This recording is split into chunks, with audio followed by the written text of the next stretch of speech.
शिवकालीन वाघनख छत्रपती शिवाजी महाराज संग्रहालयात प्रदर्शित केली जाणार असून वाघनखांच्या स्वागताचा दिमागदार सोहळा आयोजित करण्यात आलाय। तर प्रशासन देखील यासाठी सज्ज आहे। याचा विशेष आढावा घेतलाय आमचे सातारा जिल्ह्याचे प्रतिनिधी सुजित आंबेकर यांनी। बहुचर्चित छत्रपती शिवाजी महाराजांची वाघनख येत्या 19 तारखेला साताऱ्यामध्ये येत आहे। मी आत्ता उभा आहे याच छत्रपती शिवाजी संग्रहालयामध्ये। याच छत्रपती शिवाजी संग्रहालयामध्ये इथंच वाघनख लंडनहून येणार आहेत।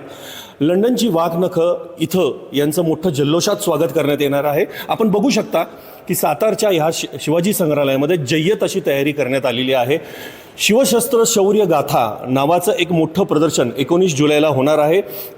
राज्याचे मुख्यमंत्री असतील, दोन्ही उपमुख्यमंत्री असतील, छत्रपतींचे तिन्ही वंशज असतील, म्हणजे सातारचे दोन्ही राजे असतील, तसेच कोल्हापूरचे शाहू महाराज असतील, संभाजी महाराज असतील, हे या दिमागदार सोहळ्याला उपस्थित राहणार आहेत।